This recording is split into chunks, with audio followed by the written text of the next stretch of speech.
Okay, welcome back, y'all. It is Wednesday morning, the 25th, and we are going to start off again on our Q38.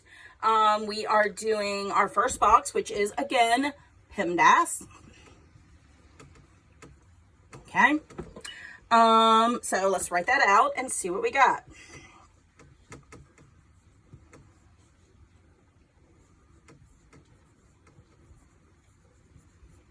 Okay, so following along, we know that the first thing we're going to have to do is whatever is in the parentheses. And in this case, it is 3 2/10 plus 4. Okay, again, when you're lining those up, make sure that the 4 comes right up under the 3 because those are in the same place value. And that's what you have to do when you have decimals. So we are going to add those together and we end up getting 7 2/10. Okay, drop everything else back down. Okay, we do not have anything else in parentheses, so we are done with that one. We do not have any exponents, so we don't have to do that step. Now we've come to the multiplying and dividing step, okay? We don't have any multiplying, but we do have some dividing. So I'm going to come out to the side and go ahead and divide that real quick, okay? Because we are doing it with decimals, we cannot have any decimals on the outside, so I'm going to move this decimal over. And when I moved it over here, I got to move it over here. Move it straight up, okay? And so now we're left with how many times will 22 go evenly into 66, okay? If you work it out, you'll find that 3 is the answer. 3 times 22 does equal 66, okay? And so we're just gonna put it back up into this problem here. We've got 3 plus 7 2/10. We are done with our multiplying, dividing, so now we're just doing our addition and subtraction. Okay, again, make sure the 3 lines up under the 7, and when you add those together, you get 10 2/10, okay? If I went a little fast for you today and you need to see that with all the little tiny little steps in between, just send me a little video and I can make a longer one for you. Okay, but I feel pretty confident that y'all know what you're doing with those. We've done them a lot. So moving on, we're going to do our next box, which is finding the product. Our first finding the product is going to be a multiplication one. Okay. All right, as we know, we are going to just multiply straight across, okay? You can either do it just like this, or if you recognize that both the 6 on the top and the 9 on the bottom can both be divided by 3, you can go ahead and make that a simpler problem. 6 divided by 3 would be 2. 9 divided by 3 would be 8, to simplify the problem. 2 times 5 leaves me with 10. 8 times 3 leaves me with 24, okay? I can still divide this and make it smaller, make it simpler by dividing both the top and the bottom by 2. So 10 divided by 2 leaves me with 5. 24 divided by 2 leaves me with 12. And so your answer to that one is 5/12, okay? All right, any questions, and ask them to me at the bottom. I will redo the video. Okay. All right, the next one is a multiplication problem with decimals. So we have 3 43/100, and we are multiplying that by 8. Okay, again, ignore the decimals until the end. 8 times 3 gives me 24. 8 times 4 is 32, plus 2 more is 34. 8 times 3 is 24 again, plus 3 more is 27. We've moved the decimal twice in the original, so we're going to put it right there, and your answer is 27 44/100. Okay. Okay. Next box is going to be find the quotient. So finding the quotient is, of course, going to be dividing. Okay.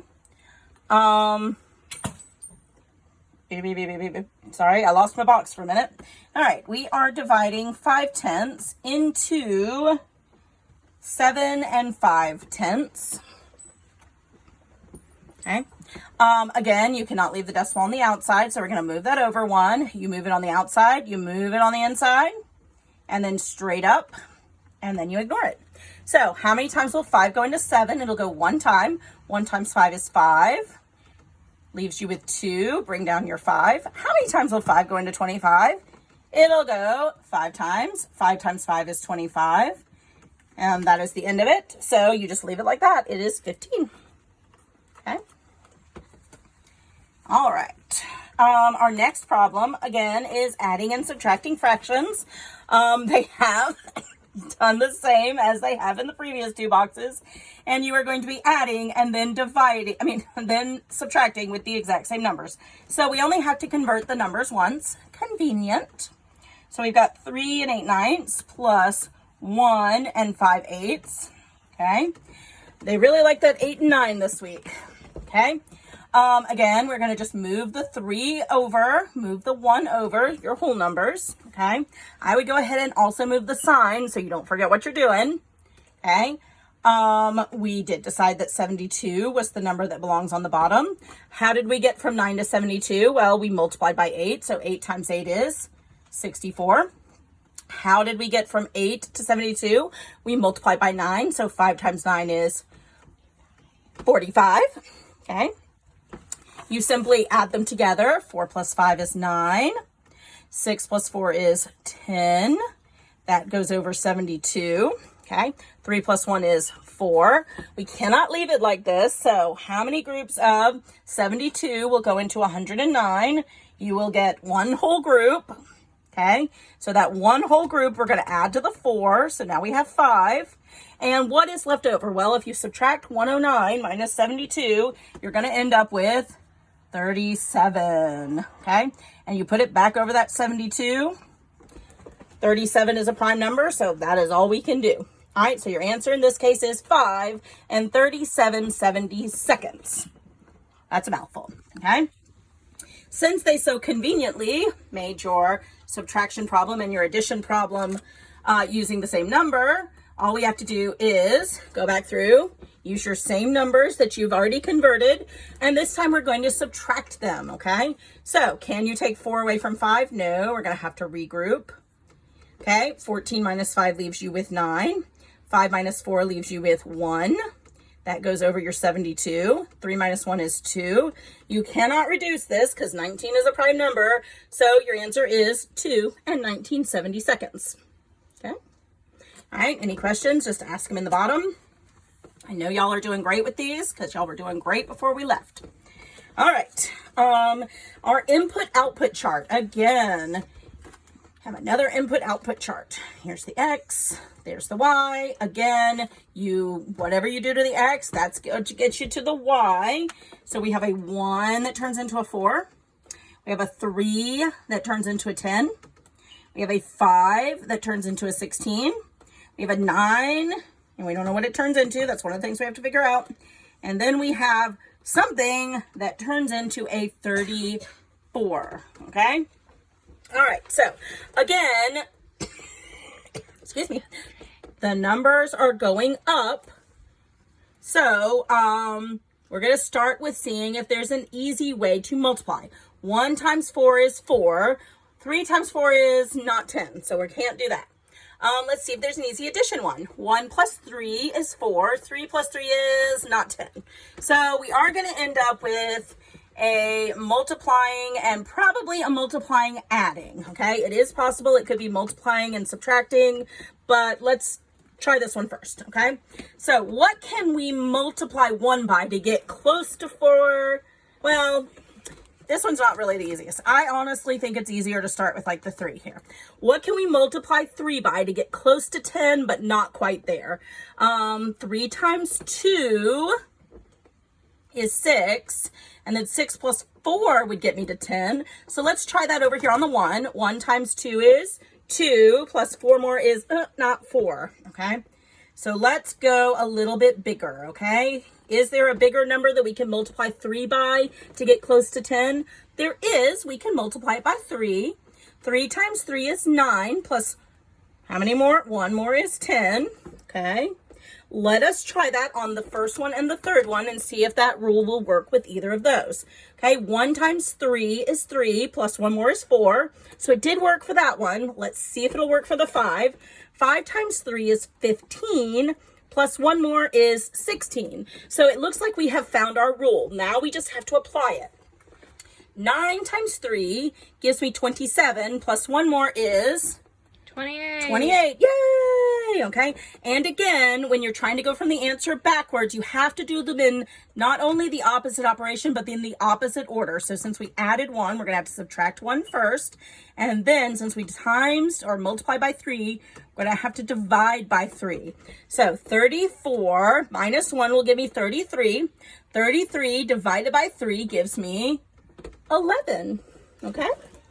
All right, again, if I went too fast, you want to see that slower, you want to see a couple more ways that we could have solved that, just shoot me a message in the bottom. I will try to do that again, but that is honestly the easiest way to solve that one, is kind of a little bit of trial and error, okay?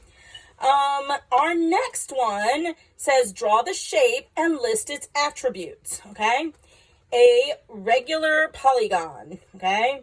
In a regular polygon, all angles are congruent and all sides are congruent, which means this, okay? Okay, this is a triangle. In this one, a congruent triangle, okay, a regular polygon, a regular triangle, all your angles are going to be the same and all your sides are going to be the same, okay?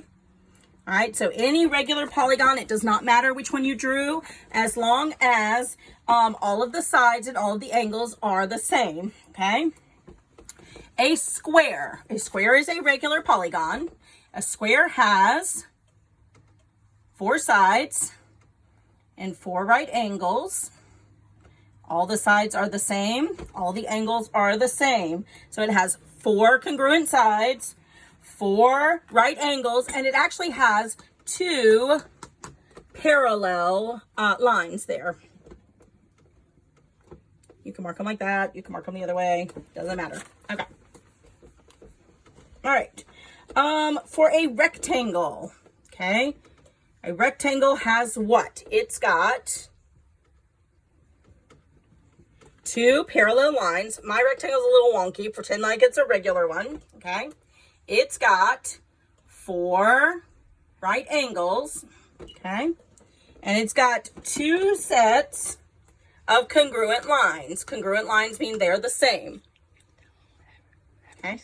All right, so rectangle. Again, 2 sets of congruent lines, 2 sets of parallel lines, 4 right angles. A square, 4 congruent sides, 4 right angles, 2 sets of parallel lines. And a regular polygon is any polygon, any shape that has all the angles are congruent and all the sides are congruent. All right, guys. Have a good afternoon. Bye.